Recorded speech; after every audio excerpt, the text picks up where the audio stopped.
अदिति, जो लखनऊ की सीटें हैं उसके अंदर सपा ने कुछ कैंडिडेट्स अच्छे भी दिए हैं, जैसे कि अभिषेक मिश्रा वहाँ पे एक अच्छे कैंडिडेट है, एक रविदास मल्होत्रा अच्छे कैंडिडेट हैं जो मुस्लिम के साथ साथ कुछ बनिया और अदर वोट्स भी वहाँ पे उनको अपर कास्ट ब्राह्मण वोट्स भी मिल रहे हैं। बट वो सीटें ऐसी सिचुएशन में नहीं दिख रही कि जिसके अंदर कोई बहुत बड़ा उलटफेर होता हुआ दिखे। मार्जिनल कॉल वाली एक दो सीट्स हैं, बट क्योंकि वहाँ पे भाजपा का माहौल दिख रहा है तो उस मार्जिनल कॉल वाली सीट्स भी जो है वो सपा के से थोड़ा सा मुझे दूर दिख रही हैं। ठीक है संजीव जी। देखिए, लखनऊ में एक तो जो अखिलेश ने क्या किया, टिकट्स में बाकी सब जगह जो कॉन्फिडेंस था उनका वो लखनऊ में नहीं दिखा। वो बीजेपी के टिकट्स का इंतजार करते रहे। अब क्या हुआ, जैसे सरोजनी नगर में वो दयाशंकर सिंह और स्वाति सिंह का झगड़ा चल रहा था, वो इंतजार कर रहे थे। आखिरी में उन्होंने पहले दिन तो घोषित ही नहीं किया, बाद में अभिषेक मिश्रा को लाया, क्योंकि अभिषेक मिश्रा पिछली बार लखनऊ उत्तर से जीते थे जब 2012 में जीते थे।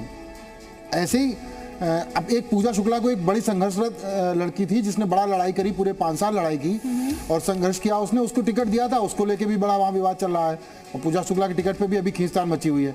तो वहाँ के चुनाव में लखनऊ की टिकट्स को लेकर अखिलेश ने जो लेट किया वो है। बाकी मोहनलालगंज सीट चूंकि रूरल सीट है, वहाँ पे शुरू से सपा मजबूत है, इस बार भी सपा मजबूत है।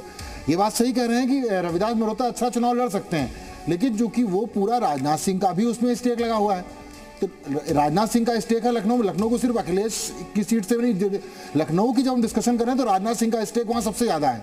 अटल जी की विरासत का स्टेक है, तो लखनऊ जब हारती है अगर भाजपा, तो अटल जी की विरासत स्टेक में है और राजनाथ सिंह का अपना गृह मंत्री के रूप में, रक्षा मंत्री के रूप में कार्यकाल स्टेक में है। तो इसलिए लखनऊ पे फोकस, इसीलिए सारी सीटें बदल दी। आप बीजेपी को देखिए, रीता बहुगुणा जोशी की इस्तीफे की परवाह नहीं की उन्होंने, और बीजेपी ने दयाशंकर स्वाति सिंह के विवाद की परवाह नहीं की, सारी सीटें बदल दी।